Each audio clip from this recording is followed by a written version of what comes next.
I think most people can understand why Coach Stoops would not want to do any interviews this week ahead of Oklahoma hosting number 6 Tennessee at the Palace on the Prairie, because he wants it to be about the two great programs and the two great coaches that are both on his coaching tree. For those of you that are living underneath that particular rock, Josh Heupel was offensive coordinator at Oklahoma at one point, and Brent Venables was a defensive coordinator at Oklahoma at one point, and they had kind of, done the job together. What's fascinating about this is the way that both of those coaches left the program in their time. So for some time, it was thought that Brent Venables was pushed out at Oklahoma. That is not the case. What had happened was Mike Stoops was brought back to Oklahoma after a stint at Arizona to help Brent Venables run the defense that Mike Stoops once ran and had left to Brent Venables because it wasn't going so well. It just didn't seem to be clicking. So as this is going on, there's the co-defensive coordinator thing going on. Mike's kind of calling the plays. And Brent had an offer to go to Clemson and made that decision to go to Clemson. Turns out, one of the best decisions that he ever made. He won 2 national championships at Clemson, and he put together one of the best defenses, if not the best defense of all time in 2018 with Clemson. He has since returned to Oklahoma. For the next 3 years after that, after Brent Venables had left to go to Clemson, Josh Heupel was the offensive coordinator at Oklahoma, and he was going through it. He had changed the offense. He had tried to make something work with Trevor Knight, Kendall Thompson, Blake Bell. All 3 guys ended up playing significant time in 2012, ended up settling on Trevor Knight. Still wasn't quite clicking. And then the Russell Athletic Bowl, Oklahoma got beat like a drum by a Clemson team that announced itself over OU's dead body in the Sweatpants Bowl. And, well, Gil Brandt called Bob Stoops, said, I think you got a guy over here at East Carolina that you might be able to do some things with. He has, a link to Mike Leach, who had hoped, put you on the path to winning a national championship at Oklahoma. And then Bob did what must be still very hard to think about for him and for us, honestly. He let Josh Heupel go so that he could bring in Lincoln Riley. Was it the move? We think so, because Riley ends up turning the corner with Oklahoma, getting the offense back to being an offensive juggernaut, and taking Oklahoma to college football playoffs. Even as a head coach, doing a pretty damn good job, having 1, 2 Heisman winners and 4 Heisman finalists. Talking about D.D. Westbrook in there as well, along with Kyler Murray, Baker Mayfield. You get what I'm saying? And then Jalen Hurts. You're talking about him leaving Oklahoma to go to USC. And OU fans still feel some kind of way about that, but I think OU fans are also really, really empathetic and sympathetic toward Josh Heupel in a way that you would like them to be as he's getting ready to come to Oklahoma. For those that do not know, Heupel was at Oklahoma notably as what Bob Stoops called his best recruit. 2000, led Oklahoma to the national championship as a quarterback and was really a big part of OU's legacy from 2006 to 2014. And after he got fired and he went on his wilderness journey like Paul, going through it, goes to Missouri, goes to Central Florida, goes 28-8 at Central Florida, and then he goes, I think he's 30-12 so far at Tennessee, and they're very truly well and back. Like, I don't think that Tennessee is going to look at Oklahoma as a measuring stick because it's new, not because Oklahoma isn't a measuring stick, but also because we think that Tennessee is a better football program than Oklahoma right now. And that's not shade. That's just what it is. If you've been watching Oklahoma the last 3 games, you understand what I'm talking about. The offense is just not clicking. It's not there. The defense is doing its job. But against that high-powered Tennessee offense, it's going to be a tall ask for the defense to try to keep the offense in this one, because I think the defense is going to give Nico Iamaleava some fits. And I think Josh is going to see some things from Zach Alley and Brent Venables that he probably hasn't seen this year on tape. However, if the offense can't turn those third down stops or turnovers into 6, it's just going to be a long day for Oklahoma. And you would really want to know Bob Stoops' bent on both of these guys right now that he's been retired for a number of years. He's coaching in the UFL.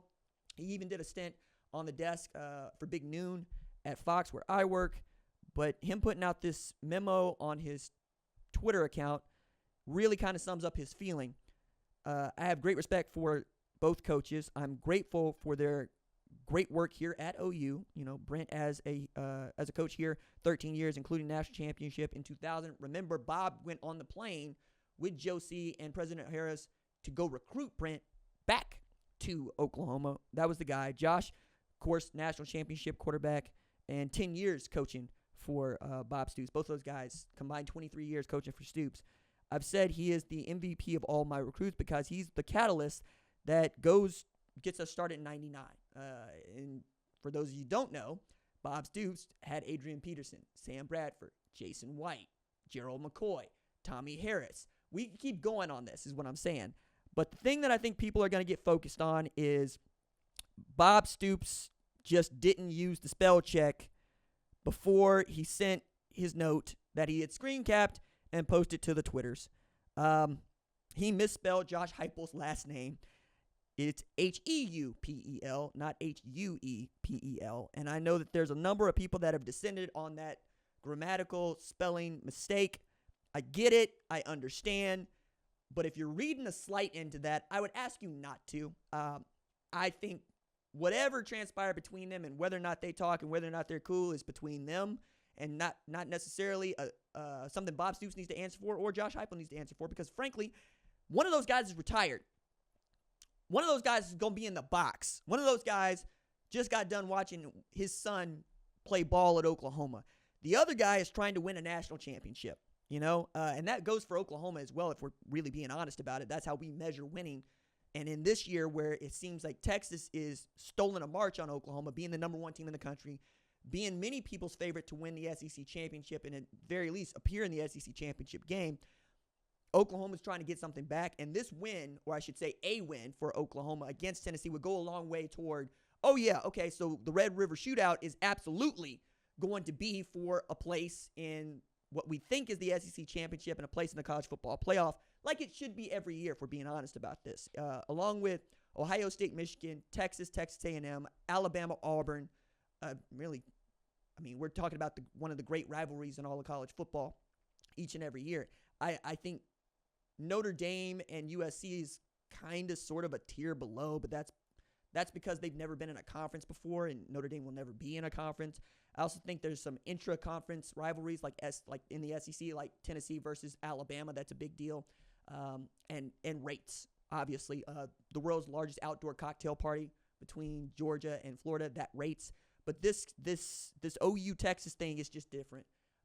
They don't like us. We don't like them. It doesn't change how I talk about the sport. I don't hide behind not having a team. I think that is disingenuous. I think we all get into college football because we have a team, and then we learn to love the sport and our team.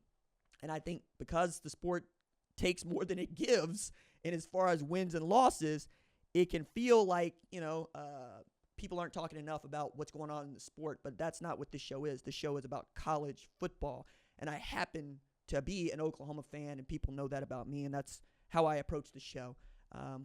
You're always going to hear me being honest and authentic about what I think, and I'm always as hard on my team, or I should say I'm harder on my team than most people are, and it's one of the reasons I love Brent Venables. He's never going to sugarcoat a damn thing, and he also doesn't hide what his allegiances are, but if the standard is not being met, then the standard's not being met, and I think that he is the perfect guy to tell everybody about that.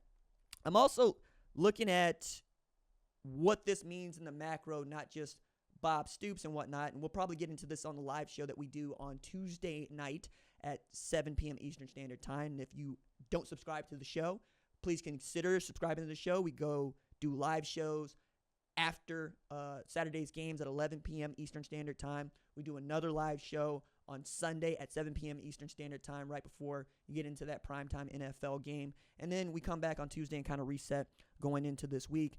But as I'm looking at college football in the macro, it's not just that OU and Tennessee is going on this year, this season. It's also that we have a Michigan team that can't seem to have a quarterback. We got a Texas team that's got two, but everybody knows what it's going to be with Arch.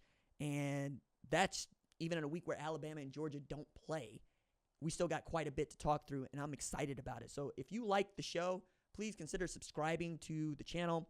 I do segments here and there throughout. You'll catch me in and about. This show is just this.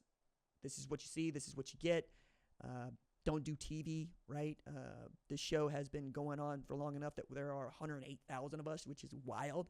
And I would like nothing more than you to join us here because it is about to get raucous and raging in college football as we're just going into week 4 in what is going to be the longest and perhaps the most interesting college football season in history, if we're being honest about it, because we're playing a 12-team playoff for the first time. We're going to get home games for playoff games. Playoff games are something we never had in college football until 2014. And we're going to play through January 20th, making it the longest season in all of college football. Very interested in all of this. All right, let's talk about it.